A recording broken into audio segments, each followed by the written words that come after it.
Hello dears, നാളെ maths model എക്സാമിന് ഏതൊക്കെ ചാപ്റ്റേഴ്സ് ആണ് വളരെ സിമ്പിൾ ആയിട്ട് പഠിച്ചു കഴിഞ്ഞാൽ നമുക്ക് സ്കോർ ചെയ്യാവുന്ന ചാപ്റ്റേഴ്സ് ഏതൊക്കെയാണ് ആദ്യം പഠിക്കേണ്ടത് എന്നുള്ള കാര്യങ്ങളാണ് നമ്മൾ ഈ വീഡിയോയിൽ പറയുന്നത്. അതുപോലെ തന്നെ വെയിറ്റേജുമായി ബന്ധപ്പെട്ട കാര്യങ്ങളൊക്കെ നമ്മൾ ഇതിനകത്ത് പറയും. സോ നമുക്ക് നേരെ അങ്ങ് വീഡിയോയിലോട്ട് പോകാം. ഇതിനകത്ത് ആദ്യം നിങ്ങൾ മാട്രിക്സ് ആൻഡ് ഡിറ്റർമിനൻസ്, അതിനകത്ത് നിന്നും sum of symmetric and skew symmetric matrix ആയിട്ട് എക്സ്പ്രസ് ചെയ്യാനുള്ള ഒരു ക്വസ്റ്റ്യൻ, അതുപോലെ മാട്രിക്സ് മെത്തേഡ് യൂസ് ചെയ്തിട്ട് സോൾവ് ചെയ്യാനുള്ള ഒരു ക്വസ്റ്റ്യനും നിങ്ങൾ മസ്റ്റ് ആയിട്ടും പഠിച്ചു വെക്കണം. 6 മാർക്കാണ് ഒരു ക്വസ്റ്റ്യന്.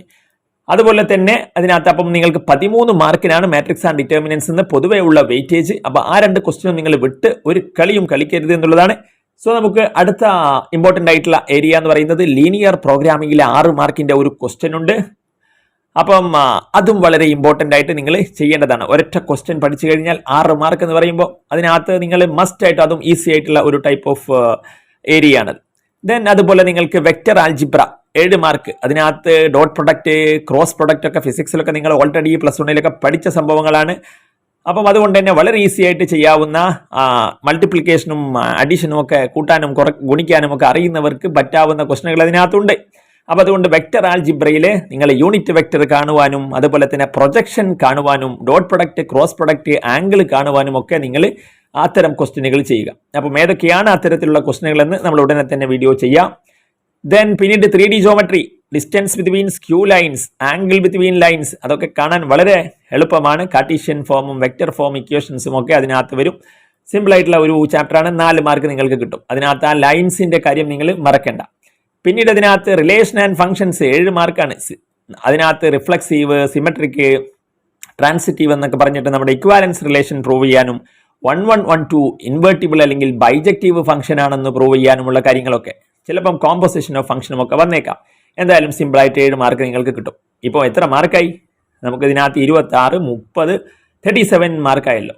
അപ്പം നിങ്ങൾക്കിപ്പം ഡബിൾ പാസ് നിങ്ങൾ കഴിഞ്ഞു എന്നുള്ളതാണ്.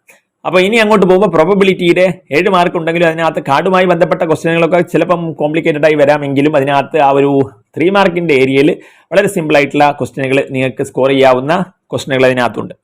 സോ നിങ്ങൾക്ക് അത് നോക്കാം. അതുപോലെ തന്നെ കണ്ടിന്യൂറ്റിയിൽ 3 മാർക്ക് വളരെ സിമ്പിൾ ആയിട്ട് സ്കോർ ചെയ്യാവുന്ന ഒരു ഏരിയയാണ് കണ്ടിന്യൂറ്റി. അപ്പോൾ കണ്ടിന്യൂറ്റിയും നിങ്ങൾ അത് നോക്കിയിട്ട് തന്നെ പോകണം എന്നുള്ളതാണ്.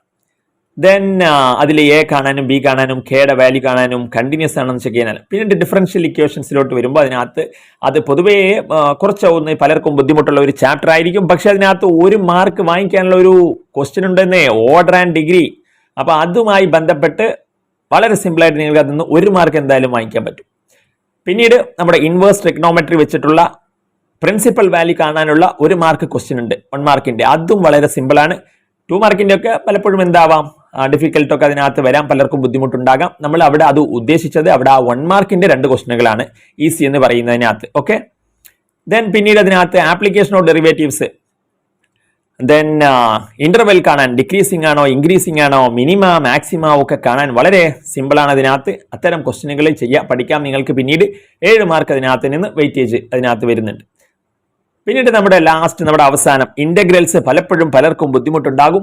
അതുപോലെ തന്നെ അതിനകത്ത് 9 മാർക്കുണ്ട്. പക്ഷേ നിങ്ങൾ അതിനകത്ത് ഞാൻ പറയാം, നിങ്ങൾ ഇന്റഗ്രൽസിലെ കുറച്ച് ഒരു ഫോർമുല മാത്രം, അതിനകത്ത് ഒരൊറ്റ ഫോർമുലയാണ് മെയിൻ ആയിട്ട് വരുന്നത് ഈ ആപ്ലിക്കേഷൻ ഓഫ് ഇന്റഗ്രൽസിൽ. അപ്പോൾ ആ ഒരു ഫോർമുല പിടിച്ചിട്ട് ആപ്ലിക്കേഷൻ ഓഫ് ഇന്റഗ്രലിൽ നിങ്ങൾ എന്ത് ചെയ്യരുത്, വിട്ടുകളയരുത്. കാരണം അതിനകത്ത് എലിപ്സ്, സർക്കിള്, അതുപോലെ ഏരിയ അണ്ടർ ദി കർവ് ഒക്കെ കാണാൻ വളരെ സിമ്പിളാണ്. അപ്പോൾ ആ ഒരു കർവിന്റെ ഏരിയ കാണാനുള്ള കാര്യങ്ങളൊക്കെ നിങ്ങൾ അതൊക്കെ ഒന്ന് നോക്കിയിട്ട് പോകാം. പിന്നെ ഇന്റഗ്രൽസിലോട്ട് നിങ്ങൾക്ക് വരാം. ഇന്റഗ്രൽസ് കൂടുതൽ ചെയ്യുന്നതിന് മുമ്പ് നിങ്ങൾക്ക് ഇന്റഗ്രൽസിലെ ആ ഒരു ഫോർമുല മനസ്സിലാക്കിയിട്ട് ആപ്ലിക്കേഷൻ ഓഫ് ഇന്റഗ്രൽസ് ചെയ്തിട്ട് പിന്നെ ഇന്റഗ്രൽസ് പഠിക്കുന്നതായിരിക്കും നല്ലത്. എനിവേ, അപ്പം നിങ്ങൾക്ക് മാത്സിൽ അത്യാവശ്യം ചാപ്റ്റേഴ്സ് പഠിച്ചു കഴിഞ്ഞാൽ തന്നെ നന്നായിട്ട് സ്കോർ ചെയ്യാവുന്നതാണ് എന്നുള്ളതാണ്. സോ നിങ്ങൾ എന്ത് ചെയ്യുക, അടിപൊളിയായിട്ട് പഠിക്കുക. ഏതൊക്കെയാണ് ക്വസ്റ്റ്യനുകൾ എന്ന് നമുക്ക് വരും വീഡിയോകൾ നമ്മൾ അതിനകത്ത് പറയാം. അപ്പം ദാറ്റ്സ് ഓൾ. ലൈക്ക്, കമന്റ് കാര്യങ്ങളൊക്കെ ചെയ്യുക, ഷെയർ ചെയ്യുക. That's all. Thanks for watching.